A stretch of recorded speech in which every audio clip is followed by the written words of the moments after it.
Salve, salve, galera! Meus queridos alunos, onde vocês estiverem, sintam-se abraçados por mim, pelo professor de Geografia, professor Jorge, e também um abraço a todos os nossos queridos professores presenciais, que, obviamente, são muito importantes nesse processo ensino-aprendizado, junto a vocês aí na ponta, beleza? Então, galera, é o seguinte, vamos para mais uma teleaula. Vamos falar sobre a questão ainda ambiental e vamos falar um resumão dos biomas brasileiros em relação principalmente à questão da sustentabilidade, ok? Vamos lá no quadro, meu diretor. Vamos para a aula 51.1. O que nós veremos na nossa teleaula? Nós vamos falar sobre a Amazônia e a questão e a Mata Atlântica também, né? Veremos o Pantanal. Opa, vamos começar a rabiscar. Veremos o Pantanal e o Mangue, o Cerrado e o Sistema de Gestão Ambiental. Professor, Sistema de Gestão Ambiental. Calma, a gente vai ver com calma isso aí. Vamos lá. Bem, a gente sempre quer que os nossos queridos alunos adquiram habilidades em nossas aulas. Obviamente, se ele adquirir habilidade, é porque ele vai se tornar altamente competente. E é isso que a gente quer. Nós, nessa aula, queremos que você, queridos alunos, vocês que consigam avaliar as relações entre preservação e degradação da vida no planeta em diferentes escalas, ok? Vamos lá.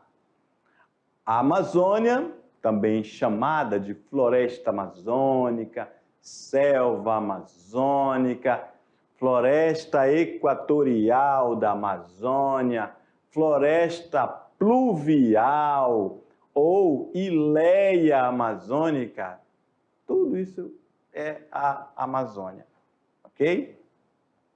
Então, olha só quantos sinônimos nós temos para a nossa região, ok? Floresta pluvial, professor. Puxa vida, por que pluvial? É uma floresta onde cai muita chuva, ok? É uma floresta latifoliada, úmida, que cobre a maior parte da bacia amazônica da América do Sul. Então, olha só o tamanho, quantos países fazem parte, a abrangência da Amazônia, ok? Então, nós temos a região norte do Brasil, diversificado nessa linha amarela. Vocês podem ver, ó, Tocantins, ó, bem aqui, ó, não inclui o Maranhão. Tá vendo? Vou colocar aqui, colocar de vermelho. Olha só, a região norte. A primeira interpretação que a gente vai fazer é da região norte, ó. Pode ver que aqui onde eu vou riscar, ó, é o Maranhão. Então, é aqui que termina a região norte do Brasil. Toda essa parte amarela, menos essa parte do Maranhão aqui, ok? Isso é a região norte, ok? Amazônia brasileira. Olha só, a Amazônia brasileira e a Amazônia legal.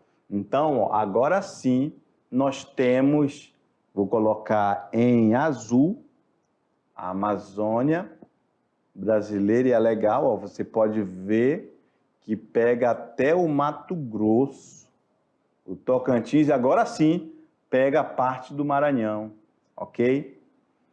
Passa do Mato Grosso, vem para Rondônia, passa pelo Acre, passa pelo Amazonas, Roraima, Amapá, Pará, até chegar novamente no Maranhão. Então, esta é a Amazônia brasileira, ok?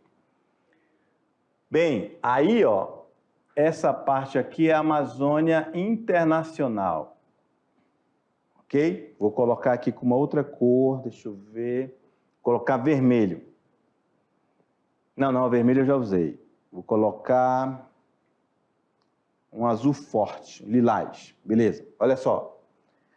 A Amazônia Internacional pega Bolívia, Peru, Colômbia, Venezuela, Guiana, Suriname, Guiana Francesa, aí volta para o Brasil de novo, ok? Então, galera, ela é muito grande, ok? A Amazônia, ela é imensa, só para a gente ter a noção da importância que essa floresta equatorial é importante, não só para esses países que estão aqui, mas ela é importante para o mundo, ok? Ah, faltou falar que Peru é o Equador, ok? Vamos lá. Bem, a atividade dos seres humanos interfere cada vez mais na Amazônia. As forças de mercado, a pressão populacional, o avanço da infraestrutura causam impacto em grandes áreas de floresta. Professor, as forças de mercado? Como assim as forças de mercado? Vamos dar um exemplo para você. O capitalismo. Estamos falando de capitalismo, ok? O capitalismo, ele interfere, seja para retirada de recursos naturais, seja para uma implementação habitacional, seja para a área de agricultura, pecuária, enfim, agropecuária, ok? Então, garimpos, então são várias coisas que vêm interferindo há décadas na Amazônia, há séculos, por que não dizer, não é isso? Então, realmente, a gente tem que ter um olhar diferenciado para essas ações que a todo momento estão impactando de uma forma negativa na Amazônia, ok? Vamos lá no quadro, meu diretor? Beleza. A agricultura, a pecuária, acabamos de falar, né? A pecuária e a agricultura que fazem parte, inclusive, da vida da maioria dos nossos queridos alunos, ok? Obviamente, o nosso aluno sabe que a agricultura e pecuária, para se trabalhar nela, pelo menos 90% precisa tirar a cobertura vegetal, ok? Obras de infraestrutura, por exemplo, uma hidrelétrica. Não temos a de Santo Antônio. A de Santo Antônio foi muito questionada. Chega aí, meu diretor.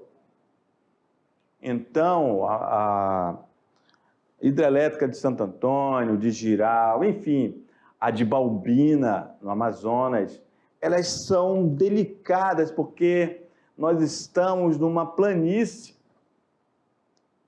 Isso quer dizer que a área de alagação também é muito grande, ok? Balbina foi uma tragédia lá no Amazonas, ok? Na época nem sequer tiraram a madeira e a floresta morreu ali, virou um imenso cemitério de floresta. Aqui também temos a Santo Antônio, Jirau, então gera impactos, ribeirinhos têm que ser retirados do lugar, ok? Tem a questão da convivência dessas pessoas que vivem ali há décadas e décadas, o pai deixou aquele terreninho para ele viver ali, já está no neto, e aí depois vão ter que ser retirados daquele porque vai alagar tudo. Então, são vários impactos, inclusive sociais, ok? Que não faz uma adequada recolocação dessas pessoas, ok? Vamos lá no quadro, meu diretor. Então, só dei o exemplo de uma hidrelétrica. Professor, fala da rodovia. Uma rodovia, ela tem um impacto absurdo. Professor, mas traz o desenvolvimento. Beleza. Obviamente, a gente sabe que traz o desenvolvimento. Inclusive, a nossa BR-364, ela é responsável pela grande quantidade de pessoas que moram, em todos os municípios que moram ali ao redor, todo mundo se conectando com a BR. E aí tem que devastar, tem que tirar a floresta para as pessoas morarem em sítios, em glebas, em fazendas e etc. E tudo isso é desenvolvimento, né? É o desenvolvimento.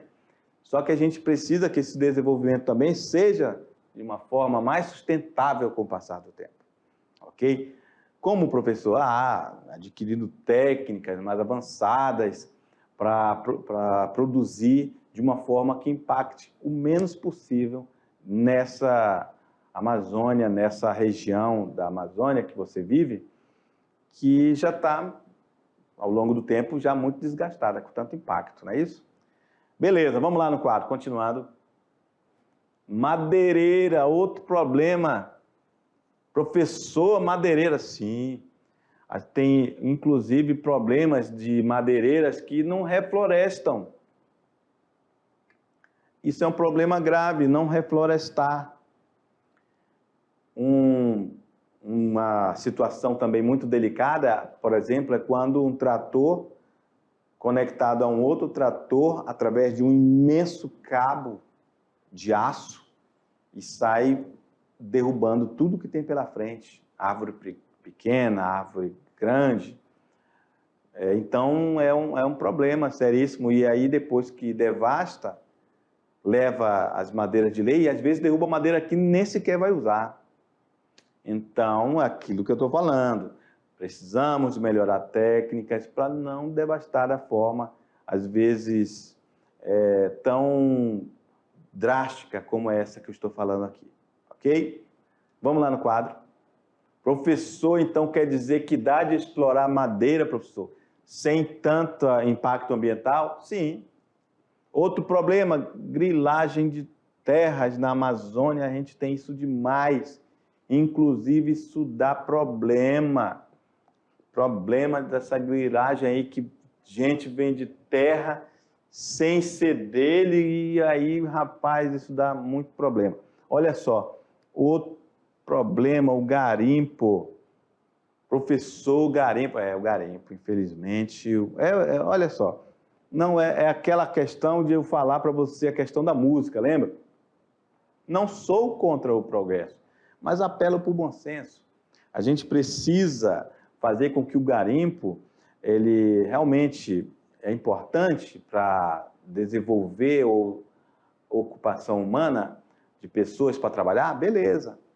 No entanto, é muito delicado falar em garimpo na Amazônia, porque as técnicas também são rudimentares. Esse é um grande problema, ok? Precisa devastar a floresta ali ao redor, ali no leito do rio, às margens do rio, ok? E depois que se devasta, vem aquela bomba tirando ali aquela água, para jogar ali numa esteira que tem um tapete para pegar o ouro, e depois joga toda essa terra de novo dentro do rio, assoreando o rio. O leito do rio fica cheio de terra. Então é um problema grave, a gente precisa ver que tem formas ou técnicas mais avançadas para que não agridam tanto o meio ambiente. Fora o mercúrio, que é um metal pesado, metal líquido, que é usado para tirar as impurezas do ouro. Beleza? Vamos lá, continuando. No quadro, por favor, meu diretor. Vamos lá, então, olha só, a expansão dos assentamentos. E aí, se tem muita terra sendo entregue ainda, também tem que o assentado, aquele agricultor, vai pegar aquele terreno e vai desmatar uma parte para ele produzir. Então, olha só quantos problemas nós temos na nossa Amazônia, ok? Vou até colocar de verdinho a Amazônia. Gente do céu, professor, então quer dizer que a gente tem muitos problemas? Temos. Infelizmente, a gente precisa ver formas de estar preservando e desenvolvendo a nossa região de forma sustentável. Ok? A gente precisa disso. Vamos lá, falar um pouco sobre a Mata Atlântica. A Mata Atlântica é o bioma composto por um conjunto de florestas e ecossistemas que corresponde a 15% do território brasileiro. Olha só como é grande a Mata Atlântica também. Vem lá do Rio Grande do Norte, passa por todo o Nordeste, Rio de Janeiro, Santa Catarina, Rio Grande do Sul, até lá no Paraná, São Paulo, Minas, Bahia, Sergipe, Alagoas, Pernambuco, Paraíba, Rio Grande do Norte. Então, realmente, a Mata Atlântica, ela é muito extensa e também muito devastada no Brasil. Beleza? Olha só, atualmente a vegetação da Mata Atlântica corresponde a só 7% da mata original, com árvores de médio e grande porte, constituindo uma floresta densa e fechada. Olha só, então, o que nós temos aí de floresta da Mata Atlântica no Brasil. Olha só. Século XVI, era todo esse verde claro. Vou mudar aqui a cor, colocar aqui um amarelo. Olha só, essa parte verde era o que era originalmente. Essas partes agora, que eu vou grifar aqui, ó, esses pontos, olha aí, ó, tá vendo? Esses pontinhos verde mais escuro, é o que ainda temos, é o que resta, ok? Vale salientar que foi aonde o homem chegou primeiro, né? Começou ali pelo pau-brasil, tirar, levar madeira de lei, ok? Também é a região mais densamente povoada do Brasil. Estamos falando de região sul, sudeste e o litoral nordestino, principalmente, onde estão as principais cidades do Nordeste. Então, obviamente, essa ocupação humana precisou de devastar a floresta para dar lugar às cidades, às casas, às rodovias, etc. Ok? Então, olha só, desde 1500 essa área vem sofrendo com o desmatamento, as queimadas e a degradação ambiental. Ciclos econômicos como o pau-brasil aconteceu ali. A cana-de-açúcar no Nordeste, o ouro, o café, então tudo isso vai implicando desmatamento, ok? Queima de árvores para servir de lenha, a própria agropecuária, a especulação imobiliária e o turismo predatório. Então, galera, é um bioma altamente devastado, a Mata Atlântica brasileira, ok? E o Pantanal? Abrange quase 2% do território brasileiro. Então, é relativamente pouco, né? Pequeno. Com uma área total de cerca de 250 mil quilômetros quadrados. É conhecido por ser a maior área inundável do planeta e ocupa parte dos estados do Mato Grosso e Mato Grosso do Sul, além de partes do território da Bolívia e do Paraguai. Está aí a região onde ocorre o Pantanal. Então, o Pantanal, ele faz parte dessa área aqui, o sul do Mato Grosso, depois vem para o Mato Grosso do Sul, parte do Paraguai e da Bolívia, ok? É um bioma interessante porque ele precisa também ser preservado. Galera, só para a gente ter uma noção, o Pantanal, o ano passado, teve uma queimada absurda lá. Preocupante também, ok? Deve-se a vários fatores, como naturais, estava muito seco, falta de chuva, então é realmente delicado. Mas também tem a ação da fronteira agrícola, ok? Terras que vão sendo tiradas, né? Tirada a cobertura vegetal para agropecuária, ok? Ou plantação de soja ou outros produtos agrícolas. Então, também é uma região que precisa de especial atenção. E nessa queimada que teve ano passado, nossa senhora, muitos animais morreram, era muito triste assistir o telejornal.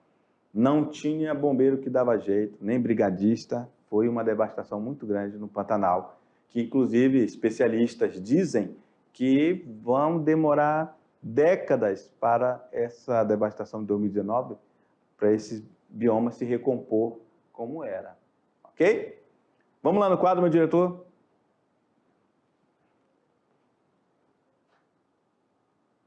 Olha só, os impactos ambientais lá no Pantanal. A pecuária não sustentável. A pecuária, a gente sabe, é um problema, ao mesmo tempo que ela é muito importante para a economia, ela precisa também se adequar a algumas situações que podem amenizar esse impacto ambiental, ok? Como eu sempre falo, não somos contra o progresso, mas a gente apela para o bom senso.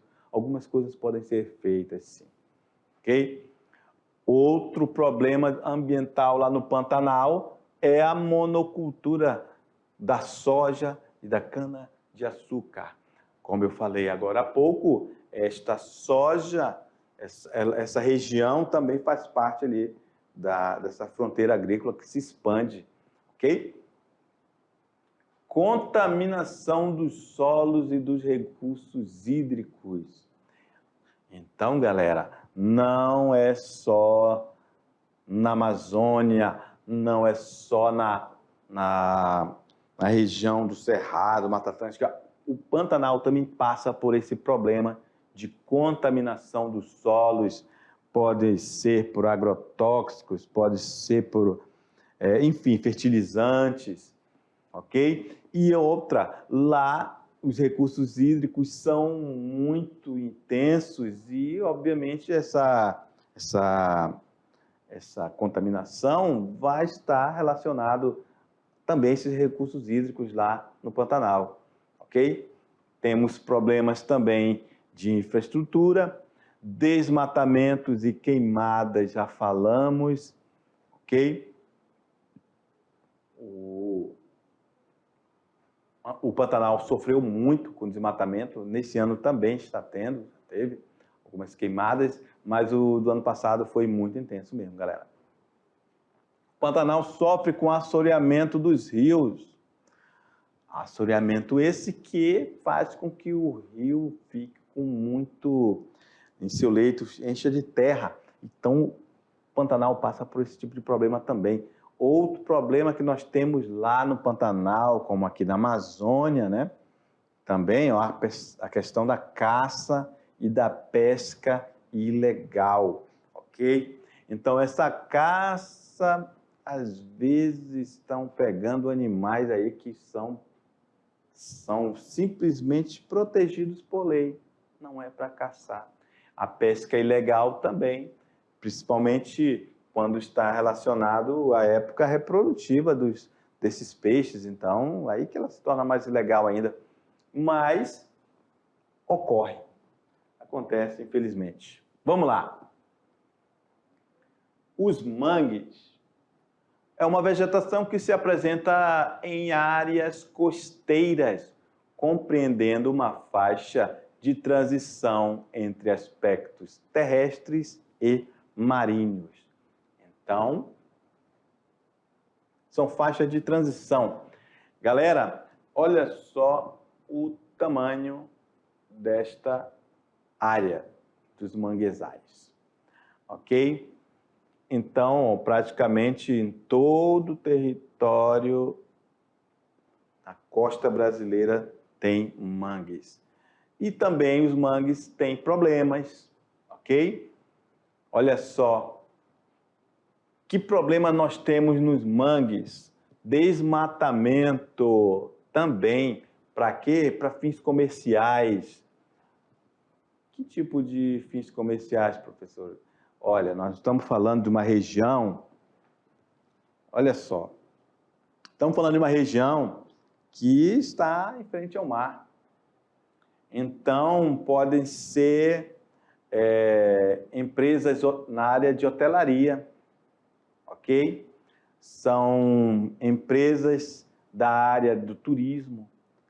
Então, é como se o capitalismo olhasse para aquela região, opa, aqui eu posso ganhar dinheiro. E isso multiplica-se por todas as regiões, Brasil afora. Todas as regiões, porque você viu que vai lá da Amazônia até lá na região sul do Brasil. A costa brasileira é muito, muito grande. Então, galera, em todas essas regiões vai ter esses empreendedorismos, desmatando para fazer hotéis, para fazer resorts, coisas de luxo nesse sentido aí, para o turismo, ok? Vamos lá no quadro. Beleza, professor. Então, quer dizer que tem problemas lá no manguezal? Exatamente. Inclusive, tem problemas em relação à biota, aquela região ali dos animais que vivem ali, por exemplo, o caranguejo, ok? Está passando por problemas de aterramento. Ah, aquele hotel, isso aqui está muito...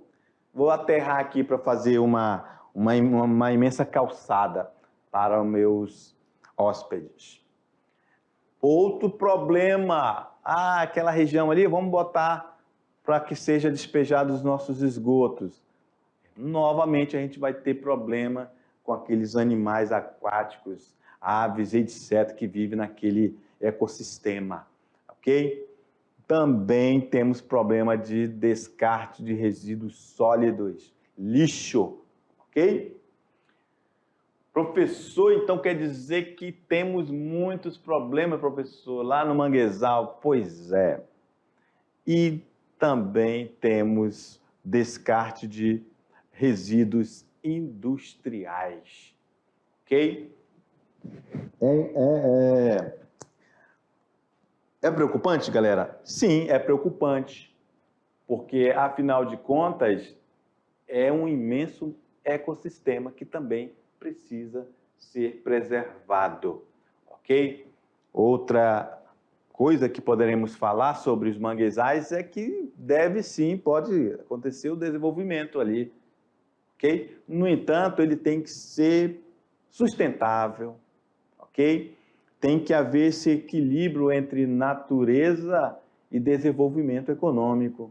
Não pode ser de forma predatória, ok? Vamos lá no quadro, meu diretor.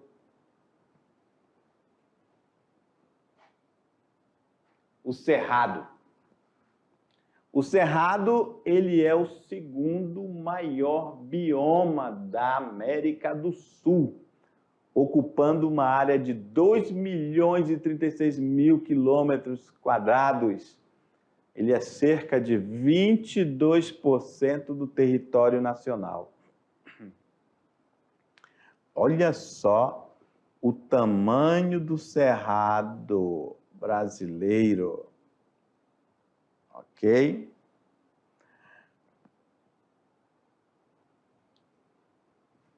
Professor, ele é principalmente na região central do Brasil, exatamente, exatamente. Então, o Cerrado também vem tendo problemas de questão ambiental, ok? O Cerrado, galera, ele inclusive, ele é o segundo maior bioma, inclusive isso aqui, ó, caiu uma vez no concurso. Você acredita? Caiu no concurso. Tem gente que não sabia que ele é o segundo maior bioma. Professor, e qual é o primeiro? Opa, É a nossa Amazônia. Lembra que nós falamos que, inclusive, ela está em vários países da América do Sul? Vou colocar aqui o tamanho da Amazônia para você ter uma noção. Ó. Que eu vou colocar de azul. Ó. Aqui a Amazônia é mais ou menos isso aqui, ó, pegando os pedaços do Maranhão, ó, Mato Grosso. Ó. Isso aqui é o tamanho da Amazônia, olha só o tamanho disso.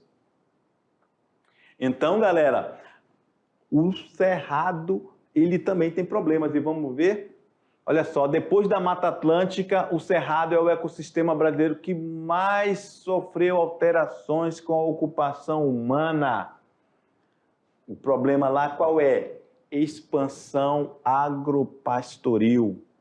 Então, novamente, essa expansão para criação de animais, okay? Garimpo, outro problema. Contaminação dos rios por questão de garimpagens. Que acontece com os rios? O assoreamento, ok? E utilização de mercúrio que vai trazer essa contaminação para a área desses rios. É um problema sério? Também, muito sério. Por que que é sério? Porque aquela água contaminada vai contaminar os peixes, os animais marinhos, aquáticos. Você não vai querer comer um peixe frito contaminado de mercúrio, ok? Ninguém quer, vai ficar doente. Também lá o Cerrado está tendo a expansão da agropecuária, ok? E é uma extensão intensiva de grãos e a pecuária extensiva, ou seja, devasta-se para colocar o gado no pasto, ok? A monocultura é principalmente da soja, ok? Nessa região, por exemplo, do Mato Grosso do Sul, que inclusive uma parte desta produção vai, obviamente, para vários lugares do mundo, mas passa por Rondônia, ok? Vem pela BR-364 para escoar via Rio Madeira, chegando inclusive aqui no Oceano Atlântico e vai, por exemplo, para a China, galera. Ok? Beleza, vamos lá. Continuando. Vamos falar sobre o sistema de gestão ambiental, vamos falar em resoluções, o que está sendo feito a nível de instituições para que se possa melhorar essa situação aí, galera. Olha só, sistema de gestão ambiental, conjunto de normas técnicas referente a métodos e análises que possibilitam certificar que a organização que fabrica determinado produto, seu carro, seu inseticida, vou dar a cor, papel que você usa, entre outras. Para quê? Para que essas empresas sejam reconhecidas como sendo responsáveis ambientalmente, ok? Utilizando um processo gerencial e técnico em sua produção, distribuição e descarte. Não proporciona, ou pelo menos reduz ao mínimo os danos ambientais. Ou seja, a gente quer, com esse sistema de gestão, que as empresas causem o mínimo de danos ambientais. E essas empresas têm também que estar de acordo com a legislação, galera. A legislação ambiental, nós temos leis. Infelizmente, muitos burlam a lei e fazem com que os impactos ambientais se tornem mais intensos ainda. Ok? A instituição normatizadora do país ou outra por ela delegada emite, então, olha só, o certificado sobre o processo de produção. E aí, se ela tem um certificado, ela recebe essa empresa vai receber um selo verde. O que é esse selo verde? É a certificação de produtos adequados ao uso que apresentam menor impacto no meio ambiente em relação a outros produtos comparáveis a ele, né, no mesmo segmento, que estão disponíveis no mercado. Opa, professor, então isso é coisa boa. Ótimo, maravilha. Isso vem justamente para minimizar esses impactos ambientais de muitas empresas que estão aí e que ainda não têm esse nível de consciência ambiental, ok? A ISO, olha só, outra certificação interessante é a ISO, que significa International Organization for Standardization. Quase não sai, olha. Olha, isso quer dizer o quê? Organização Internacional de Padronização, Normatização, Normalização, ok? Seu objetivo é promover o desenvolvimento de normas. Não é só norma. Esta padronização faz testes. Depois que testa, e se estiver dentro da norma, certifica a empresa, com o intuito de encorajar o comércio e bens e serviços a fazer, ter uma padronização em relação à sua produção, relacionada à qualidade e também ao desenvolvimento sustentável e, consequentemente, uma conscientização. Beleza? Definição e finalidade da ISO chamado 14000. Conjunto de normas que definem parâmetros e diretrizes para a gestão ambiental para empresas privadas ou públicas. Elas foram criadas para guiar as empresas quanto à diminuição dos impactos ao meio ambiente por elas provocados. Poxa vida, quantas empresas poderiam ter esse selo e melhoraria a vida das pessoas, melhoraria a vida dos animais, das florestas, etc., né? Beleza. Além do padrão ISO de qualidade dos produtos, as empresas com selo de qualidade ambiental, que é o selo verde, criados para combater o mercado clandestino no comércio, por exemplo, o madeireiro, ok? Então, as empresas, as indústrias que têm esse selo, eles começam a ser vistos bem no mercado, inclusive, galera, no mercado internacional, ok? Isso é muito bom para as empresas quando tem esses selos aqui, ó, a nível mundial, elas inclusive aumentam as exportações delas, elas são bem vistas nas bolsas de valores, elas são bem vistas na hora dos investidores que queiram investir na Amazônia, por exemplo, galera.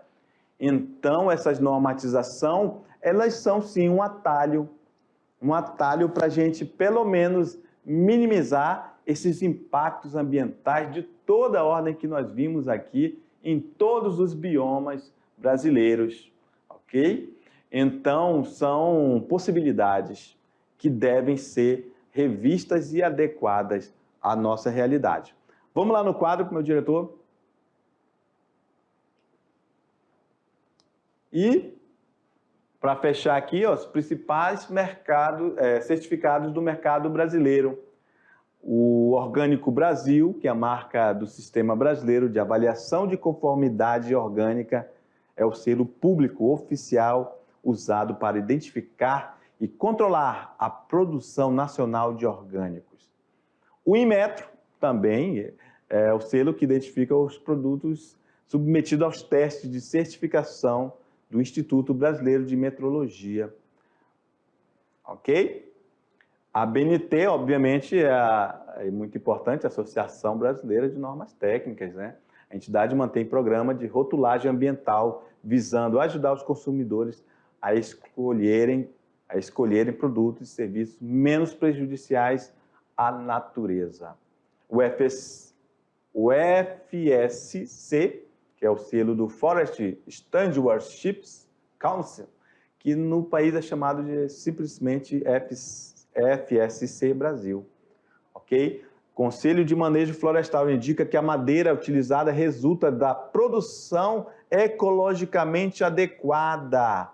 É um dos mais conhecidos no Brasil. E tem o Procel, que é o selo da economia de economia de energia. Existe desde 93 e indica os produtos que apresentam melhores níveis de eficiência energética dentro de cada categoria, proporcionando economia na sua conta de luz.